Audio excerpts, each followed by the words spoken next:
আমি আল্লাহকে এমন চাইনি, আমি অনেক সময় এমন চাইনি, অনেক সময় এমন চাইনি। আমি আল্লাহর কাছে করছি কি আল্লাহ তুমি আমার সব কিছু ঠিক করে দেওয়া। আমি এমন চাইনি, আমি এমন চাইনি। চুপ চুপ চুপ চুপ একদম চুপ। আল্লাহ তুমি কোথাও ভাই, আল্লাহ তুমি মাফ করে দে, আল্লাহ তুমি মাফ করো। আল্লাহ আল্লাহ তুমি এমন কেন করলে, আল্লাহ তুমি কেন বানালো? আল্লাহ জনসাধারণকে কোনো ক্ষতি করিনি কখনো কারো। চলতেছে ভাই, এখন শেষ না হলে তো আর কিছু বলতে পারবো না। আল্লাহ তুমি কেমন জব করে গেছো? ঠিক আছে ভাই, কি করে সাহায্য করবো? আল্লাহ কি করে সাহায্য করবো? কিসের দোকান ছিল? আমার এলে হ্যান্ডিক্রাফট আছে, গিফট আইটেম। আল্লাহ সব শেষ হয়ে গেল। আমার অনেক মেশিন টেশিন ছিল, অনেকগুলো মেশিন আছে। আল্লাহ মাফ করে দাও। আমার অর্জন বললে আসলে শেষ করতে পারবো না। অর্জন দিয়ে তো অ্যারাউন্ড 1.5 কোটি টাকা যা মেশিন টেশিন ছিল।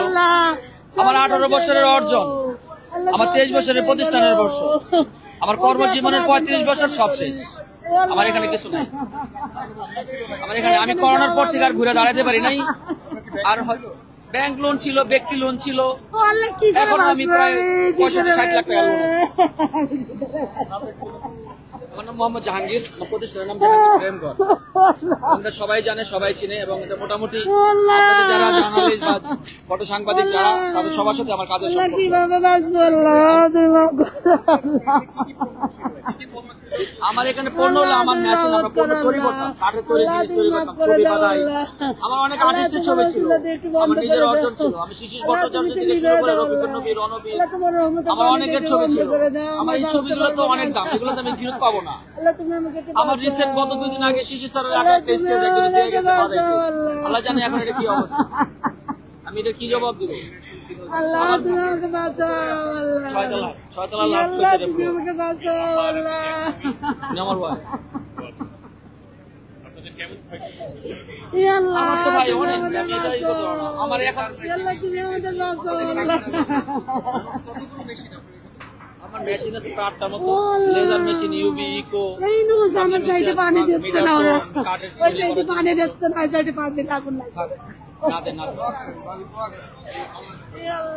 দর্শক, এতক্ষণ কিন্তু আপনারা দেখছিলেন যে যাদের মূলত দোকান এখানে রয়েছে, যাদের ব্যবসা প্রতিষ্ঠান রয়েছে, তাদের আহাজারি কিন্তু আমরা এতক্ষণ এখানে দেখছিলাম যে সবাই আসলে কি পরিমাণ আহাজারি করছেন এখানে। আমরা যদি আপনাদেরকে বলি যে এই যিনি যা ছিল তার কিন্তু মূলত প্রায় 1.5 কোটি টাকার কিন্তু এখানে যে মালামাল রয়েছে, সেই 1.5 কোটি টাকার মালামাল কিন্তু এখানে ছিল। এবং এর পাশাপাশি কিন্তু অনেকের এখানে কিন্তু এর পাশাপাশি অনেকের কিন্তু প্রায় কোটি টাকার ব্যবসা প্রতিষ্ঠান এখানে কিন্তু এই ভবনে ছিল। কিন্তু এখন মূলত সবকিছুই কিন্তু একদমই আগুন অগ্নিকাণ্ডের ঘটনা কিন্তু একদমই এখন সম্পূর্ণ পুড়ে ছাই হয়ে গেছে। এখানে যারা আছে মূলত সব কিন্তু পুরো একদমই কয়লা হয়ে গেছে। এবং এখানে আমরা দেখতে পাচ্ছি যে ফায়ার সার্ভিসের কিন্তু মূলত এখন এখানে মোট 12টি 4টি স্টেশনের কিন্তু এখন অব্দি প্রায় 16টি ইউনিট কিন্তু এখানে আগুন নিয়ন্ত্রণে কিন্তু কাজ করছে। এর পাশাপাশি কিন্তু এখানে আইন শৃঙ্খলা বাহিনীর কিন্তু বিপুল পরিমাণ সদস্যদেরকে কিন্তু এখানে মোতায়েন করা হয়েছে।